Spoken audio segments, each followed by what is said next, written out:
তদন্ত কিয় লাগে ইয়াতে এতিয়া ইমান ধুনীয়াকৈ কথাখিনিতো তদন্তটো কৰিয়ে দিলে দেখোন ৰাইজে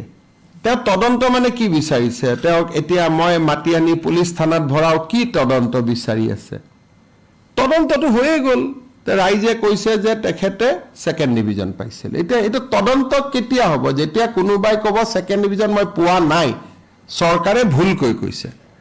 তেতিয়া এইটোতো দিজাৰ সূৰ্য পূবৰ পৰা ওলাই ইয়াৰ ওপৰত তদন্ত হয় নেকি এটা অখিল গগৈ ডাঙৰীয়াই কি তৰ্ক বিতৰ্ক কৰি আছে মই নাজানো ঢেকিয়াজুলি কলেজৰ অধ্যাপিকা এগৰাকীয়ে অলৰেডি বাতৰি কাকতত টিভিত কৈ দিলে ফেচবুকত দি দিলে যে এওঁতকৈ মোৰ নম্বৰ বেছি আছিল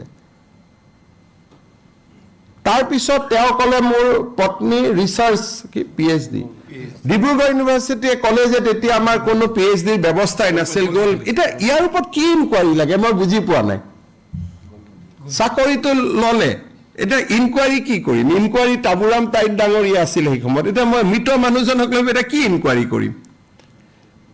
তেখেতক আনি মই সুধিব লাগিব নেকি যে আপোনাক কোনে সেই সময়ত ৰিকুৱেষ্ট কৰিছিল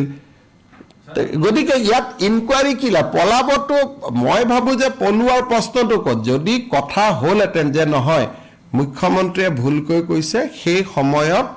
তেওঁতকৈ চোকা ছোৱালী কোনো নাছিল এতিয়াতো কি নাম জানো তেখেতৰ মহিলাগৰাকী তেওঁতো জলজলকৈ কি ডালিমা কাকতি গতিকে এটা সাংবাদিকৰ দায়িত্ব যে তদন্ত কৰিলে মই কি কৰিম আৰু পুলিচেদি ডালিমা কাকতিৰ মাৰ্কশ্বিট খেনি আনিম পুলিচেদি অখিল গগৈ ডাঙৰীয়াৰ ঘৰৰ মাৰ্কশ্বিট খেনি আনিম আনি এটা কোৰ্টত ৰিপৰ্ট দি দিম যে দুইখনৰ ভিতৰত কোৱালিফিকেশ্যনটো আপোনালোকে চাওক সিমানখিনি কৰাৰ প্ৰয়োজন আছিল নেকি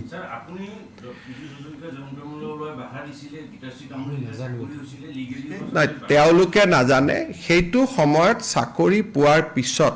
মই বিবৰুৱা কলেজৰ গোটেই ঘটনাটো তদন্ত কৰি মই অসন্তুষ্ট হৈ সেই সময়তে বিবৰুৱা কলেজৰ মেনেজিং কমিটিখন মই পৰিৱৰ্তন কৰি দিছিলোঁ যিহেতু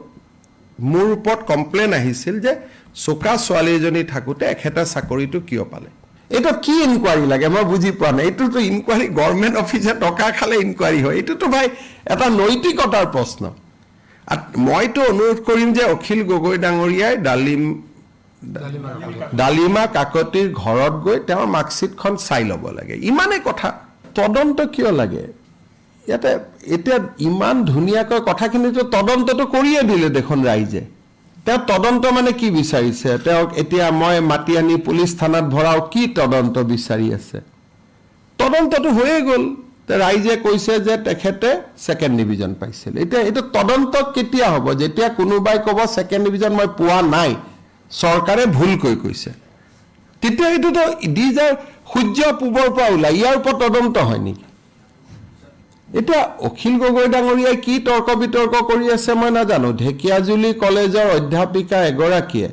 অলৰেডি বাতৰি কাকতত টিভিত কৈ দিলে ফেচবুকত দি দিলে যে এওঁতকৈ মোৰ নম্বৰ বেছি আছিল তাৰ পিছত তেওঁ ক'লে মোৰ পত্নী ৰিচাৰ্চ কি পিএইচডি ডিব্ৰুগড় ইউনিভাৰ্চিটি কলেজত এতিয়া আমাৰ কোনো পিএইচডিৰ ব্যৱস্থাই নাছিল গ'ল এতিয়া ইয়াৰ ওপৰত কি ইনকুৱাৰী লাগে মই বুজি পোৱা নাই চাকৰিটো ল'লে এটা ইনকুৱাৰী কি কৰিম ইনকুৱাৰী তাবুৰাম তাইত ডাঙৰীয়া আছিল সেই সময়ত এতিয়া মই মৃত মানুহজনক লৈ এটা কি ইনকুৱাৰী কৰিম তেখেতক আনি মই সুধিব লাগিব নেকি যে আপোনাক কোনে সেই সময়ত ৰিকুৱেষ্ট কৰিছিল গতিকে ইয়াত ইনকুৱাৰী কি লা পলাবটো মই ভাবো যে পলুৱাৰ প্ৰশ্নটো ক'ত যদি কথা হ'লহেঁতেন যে নহয় মুখ্যমন্ত্ৰীয়ে ভুলকৈ কৈছে সেই সময়ত তেওঁতকৈ চোকা ছোৱালী কোনো নাছিল এতিয়াতো কি নাম জানো তেখেতৰ মহিলাগৰাকী তেওঁতো জলজলকৈ কি ডালিমা কাকতি গতিকে এটা সাংবাদিকৰ দায়িত্ব যে তদন্ত কৰিলে মই কি কৰিম আৰু পুলিচেদি ডালিমা কাকতিৰ মাৰ্কশ্বিট খেনি আনিম পুলিচেদি অখিল গগৈ ডাঙৰীয়াৰ ঘৰৰ মাৰ্কশ্বিট খেনি আনিম আনি এটা কোৰ্টত ৰিপৰ্ট দি দিম যে দুইখনৰ ভিতৰত কোৱালিফিকেশ্যনটো আপোনালোকে চাওক সিমানখিনি কৰাৰ প্ৰয়োজন আছিল নেকি